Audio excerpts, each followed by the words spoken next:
Hi hello నమస్తే. ఓం నమో వెంకటేశ్వరాయ నమ. ఓం నమో శ్రీనివాసాయ నమ. ఓం నమో నారాయణ నమ. మన తిరుమల తిరుపతి రథసప్తమి వేడుకలకు మీరు వెళ్ళలేదని చింతిస్తున్నారా? అవసరం లేదు. మన శ్రీ వెంకటేశ్వర స్వామి ఆశీస్సులతో ఈ యొక్క రథసప్తమి వేడుకలు ఇప్పుడు మీ ముందు చూపించబోతున్నాను. చూడండి, శ్రీ వెంకటేశ్వర స్వామి యొక్క ఆశీస్సులు పొందండి. అయితే మనందరికీ తెలుసు, సాక్షాత్తు శ్రీ మహావిష్ణువు రూపమే మన శ్రీ వెంకటేశ్వర స్వాములని. అయితే ఏ కలియుగ కాలంలో మానవాళికి కష్టాల నుంచి కాపాడడానికి మన వెంకటేశ్వర స్వామి స్వయంగా ఇక్కడ మన తిరుమలలో వెలిశాడని, అందుకే మన యొక్క తిరుమల తిరుపతిని కలియుగ వైకుంఠం అని మనందరికీ తెలుసు. అయితే ఈ యొక్క కలియుగ వైకుంఠం మన తిరుమలలో బ్రహ్మోత్సవాలు, వైకుంఠ ఏకాదశి ఉత్సవాలు, అదేవిధంగా రథసప్తమి ఉత్సవాలు ఎలాగైతే మనం జరుపుతామో ఈ యొక్క రథసప్తమి కూడా చాలా ప్రాముఖ్యత ఉన్నది. అయితే ఈ యొక్క రథసప్తమి మనం ఎందుకు జరుపుకుంటామో కొద్దిగా మనం తెలుసుకుందాం. అయితే మన హిందువులో మాఘ శుద్ధ సప్తమి రోజున రథసప్తమి పండుగను మనం జరుపుకుంటాం. అయితే ఇతర మాసాలలో కూడా సప్తమి మనకు వస్తుంది. అయితే సప్తమి తిథిలో కన్నా మాఘమాసం వందల సప్తమి బాగా విశిష్టమైనది. అందుకే ఈ యొక్క రోజునే మనము రథసప్తమి పండుగను మనం జరుపుకుంటాం. అయితే సూర్యుని యొక్క గమనము 7 గుర్రములు పూంచిన బంగారు రథం మీద సాగుతుందని మనకు వేదాల్లో చెప్పారు. హిరణ్యేన సవితారతేన అని మనకు తెలుపుతుంది. అదేవిధంగా సూర్యగ్రహణం ప్రకారం ఉత్తరాయణం, దక్షిణాయనం అనే 2 విధానాలు అందరికీ తెలుసు. అయితే ఆషాఢం మాసం నుంచి పుష్యమాసం దక్షిణాయనం అని, సూర్యరథము దక్షిణాయనంలో దక్షిణ దిశగా పయనిస్తుందని, ఆ తర్వాత సూర్యుడు మకర రాశి ప్రవేశం చేసేసి ఉత్తరాయణ ప్రారంభం సూచకంగా రథసప్తమి అనే పేరు వచ్చింది. అందుకే పవిత్రంగా భావించి మనం సూర్యుడిని రథసప్తమి రోజు మనం ఆరాధిస్తాము. అయితే నిజానికి ఉత్తరాయణం మకర సంక్రాంతితో ఆరంభమైన రథ సప్తమి నుంచి ఉత్తరాయణ పూర్తిగా గోచరిస్తుందని మన వేదాలలో చెప్తున్నారు. అయితే చాలామంది ఈ యొక్క రథసప్తమి రోజుని సూర్య జయంతి రోజు కూడా కొందరు పూజిస్తారు. అయితే ఈ మాఘమాస శుక్లపక్షము సప్తమి తిథి నాడు ఈ యొక్క పర్వదినం మనం చేసుకుంటాము. అయితే సూర్యుడు 7 గుర్రాలపై రథంపై దక్షిణాయనం ముగించుకొని పూర్వోత్తర దిశగా ప్రయాణం సాగిస్తున్నాడని భక్తులు విశ్వసిస్తారు. అదే ఈ రోజు నుంచే ప్రారంభమయ్యి అదే మాఘసప్తమి నుంచి రానున్న 6 మాసాలు ఉత్తరాయణ పుణ్యకాలంగా పరిగణిస్తారు. అయితే మన తిరుమల తిరుపతి రథసప్తమి వేడుకలలో 7 వాహనాలపై మన శ్రీ వెంకటేశ్వర స్వామి, మలయప్ప స్వామి, శ్రీదేవి, భూదేవి సమేత వాహనాల మీద వివరిస్తారు. అయితే మనం ఆ యొక్క 7 వాహనాలలో మనం తెలుసుకుందాం. మొదటగా సూర్యప్రభ వాహనం మీద ప్రయాణిస్తాడు, తర్వాత చిన్నచేస వాహనం మీద, తర్వాత గరుడ వాహనం మీద, తర్వాత హనుమంత వాహనం మీద, తర్వాత చక్ర స్నానం చేసుకొని తర్వాత కల్ప వృక్ష వాహనం మీద, ఇది 5వ వాహనం. తర్వాత సర్వభూపాల వాహనం మీద, అదేవిధంగా చంద్రప్రభ వాహనం మీద ఉదయం నుంచి రాత్రి వరకు ఈ యొక్క వాహనాల మీద మన మలయప్ప స్వామి, శ్రీ వెంకటేశ్వర స్వాములు వివరిస్తూ మన భక్తులందరికీ దర్శనమిస్తూ స్వామివారి ఆశీస్సులు మనం పొందవచ్చు. చూడండి, మనకు ఎదురుగా వచ్చేటటువంటి వాహనం మనకు కనబడుతున్నది. ప్రతి ఒక్కరూ మన గోవిందనామాలలో శ్రీ వెంకటేశ్వర స్వామిని అర్జిస్తున్నారు. చూడండి, నమో వెంకటేశ్వరాయ నమ, గోవింద గోవింద. చూడండి, మన ముందు గరుడ వాహనం మీద మలయప్ప స్వామివారు విహరిస్తున్నారు. చూడొచ్చు, చాలా ఎంతో అద్భుతంగా ఈ యొక్క గరుడ వాహనాన్ని అలంకరించారు. ఈ యొక్క తిరుమల వాడవీధుల్లో ఈ యొక్క గరుడ వాహనాన్ని వివరిస్తున్నారు. చాలా అందంగా ఉన్నది. భక్త జనాభాలతో ఈ యొక్క తిరుమల మాడవీధులన్నీ కిక్కిరిసిపోయాయి. ప్రతి ఒక్కరూ మన గోవింద నామాలతో ఈ యొక్క వెంకటేశ్వర స్వామిని ఆరాధిస్తున్నారు. చూడొచ్చు, చాలా అద్భుతంగా ఉన్నది. గోవింద గోవింద. సమస్త వాహనాల్లో సర్వశ్రేష్టమైనది ఈ గరుడ వాహనం అని, ఈ యొక్క ముక్కోటి దేవతలకు ఆహ్వానం పలికేది గరుత్మంతుడు కనుక గరుడ వాహన సేవకు విశిష్ట స్థానం ఉన్నది. స్వామివారి వాహనంలో అతి కీలకమైనది కూడా ఈ గరుడ వాహన సేవనే అని భక్తులు నమ్మకం. ఈ వాహన సేవల్లో భక్తులు శ్రీవారి కృపా కటాక్షాలకు పాత్రలు అవుతారని, సకల పాపాలు తొలగిపోతాయని, జ్ఞానం లభిస్తుందని భక్తుల నమ్మకం. ఈ యొక్క గరుడ వాహనంపై వివరించే విశ్వమూర్తికి విలువ కట్టలేనన్ని ఆభరణాలతో అలంకరించారు. మనం చూడొచ్చు.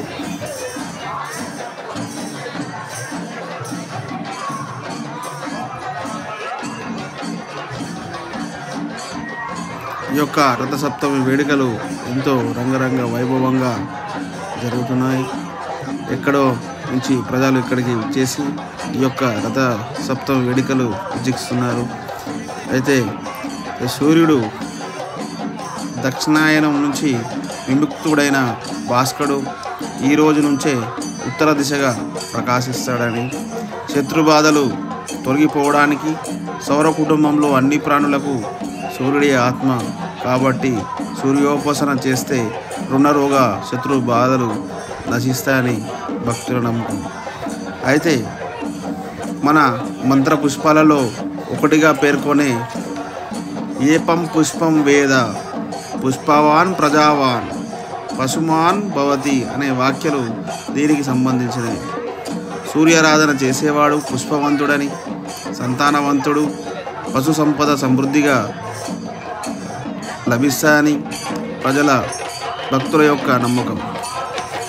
సూర్యకాంతిలోని కిరణాల ప్రభావం వల్లే శరీరానికి సహసిద్ధంగా విటమిన్ డి లభిస్తుందని, ఈ యొక్క సూర్యకిరణాలు శరీరంపై తప్పక ప్రసరించాలి. అందుకే వైదిక వాజ్మేయం, సంధ్యా వందనం, సూర్య నమస్కారాలు, అర్ఘ్య ప్రదానం మొదలైన ప్రక్రియలన్నీ వేదాల్లో మనకు ప్రవేశపెట్టడం జరిగింది. అది మనందరికీ కూడా తెలుసు.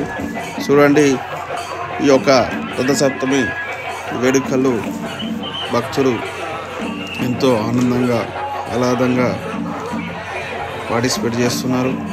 చూడవచ్చు, కళాకారులు విభిన్నమైన నృత్యాలతో ఆటపాటలతో ఈ యొక్క శ్రీవారి రథసప్తమి వేడుకలు తిలకించడానికి వచ్చినటువంటి భక్తులకు ఆనందింపజేస్తున్నారు. చూడొచ్చు, మన శ్రీవారి వాహన సేవలలో ముందు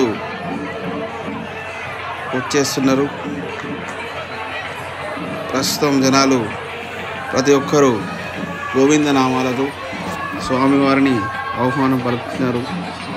మరికొందరైతే ఇంటి నుంచే వాళ్ళు హారతులు తీసుకొచ్చి స్వామివారికి హారతులతో కూడా ఇక్కడే లైన్లో నిలబడి స్వాగతం పలుకుతారు. మనం ముందు చూడవచ్చు.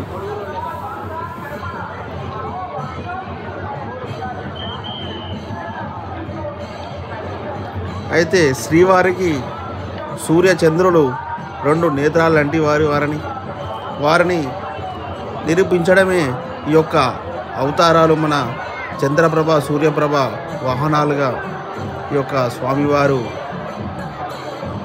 అవతారం యొక్క పరమార్థాన్ని శాస్త్రవచనం. అయితే ఈ యొక్క చంద్రప్రభ సూర్యప్రభ వల్ల సమస్త ప్రశాంతత కలుగుతుందని, రోగాలు నశిస్తాయని, సమస్త సంపదలు సమకూరుస్తాయని భక్తుల విశ్వాసం. అయితే సూర్యోదయం టైంలో సూర్యప్రభ వాహనంలో, అదే సాయంత్రం రాత్రి వేళలో చంద్రప్రభ వాహనంపై భక్తులకు శ్రీవారు దర్శనమిచ్చి వారి కోరికలను తీరుస్తారు.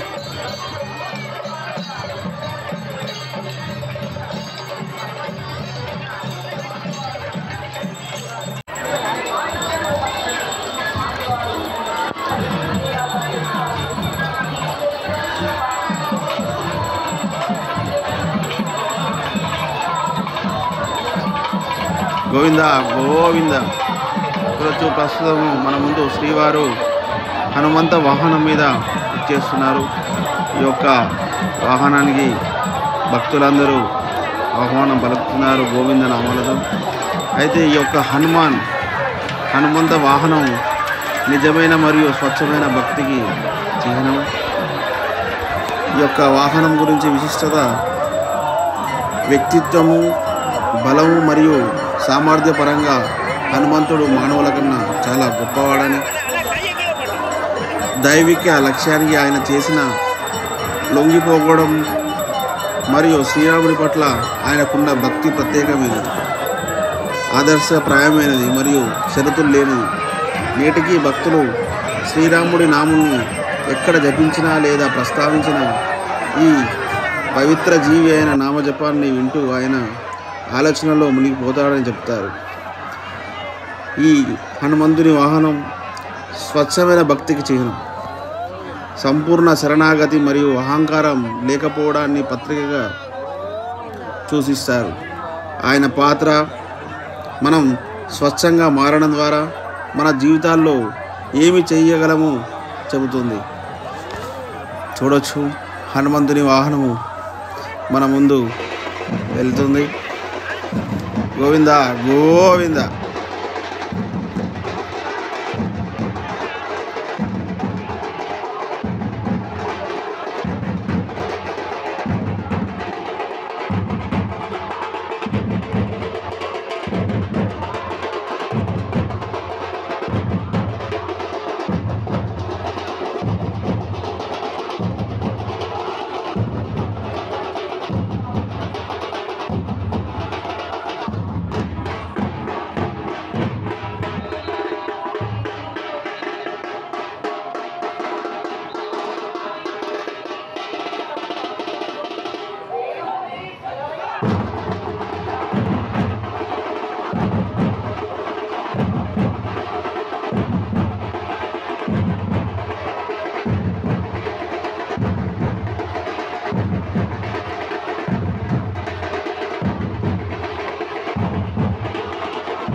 గోవింద గోవింద.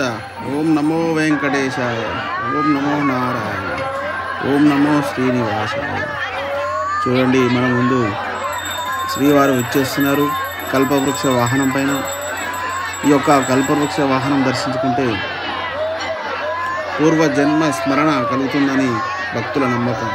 అంతేకాదు దేవరులతో కలిసి ఊరేగే స్వామివారిని కన్నులారా దర్శిస్తే కోరుకున్న కోరికలు తీరుతాయని నమ్మకం. శ్రీదేవి భూదేవి సమేత మలయప్ప స్వామి భక్తులకు దర్శనం ఇవ్వడం మన అదృష్టం. స్వామివారిని దర్శించుకొని స్వామివారి కృపకు పాత్రలు కావాలని భక్తులు అందరూ వేచి చూస్తున్నారు. స్వామివారిని దర్శించుకుంటున్నారు. గోవింద గోవింద గోవింద గోవింద గోవింద గోవింద.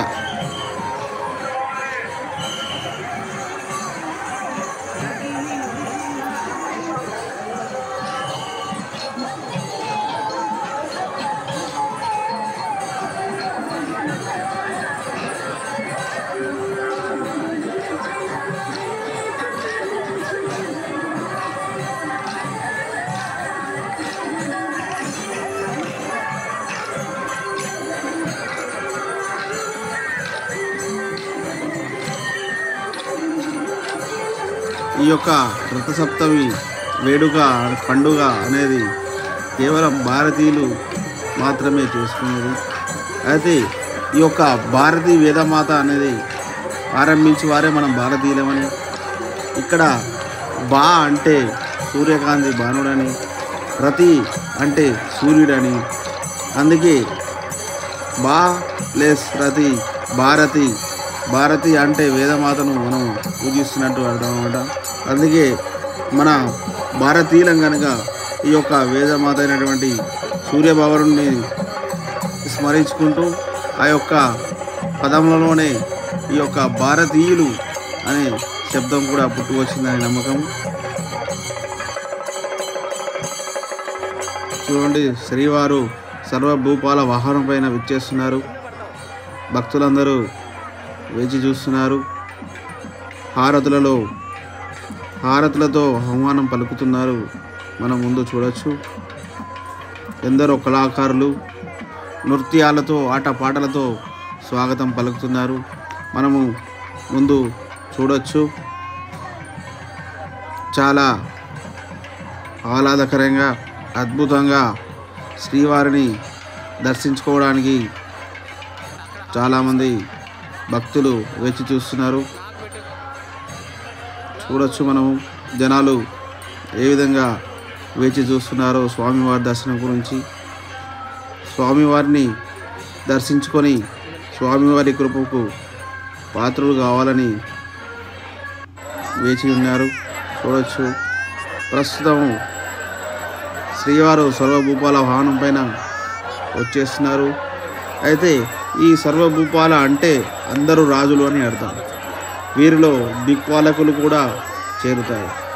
తూర్పు దిక్కునకు ఇంద్రుడు, ఆగ్నేయానికి అగ్ని, దక్షిణానికి యముడు, నైరుతికి నిరుతి, పశ్చిమానికి వర్ణుడు, వాయువ్యానికి వాయువు, ఉత్తరానికి కుబేరుడు, ఈశాన్యకి పరమేశ్వరుడు అష్ట దిక్పాలకులుగా విరజిల్లుతున్నారు.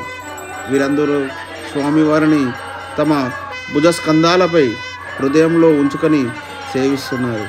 తద్వారా వారి పాలనలో ప్రజలు ధన్యులవుతారనే సందేశాన్ని ఈ యొక్క సర్వభూపాల వాహనం నుంచి మనము గ్రహించవచ్చు.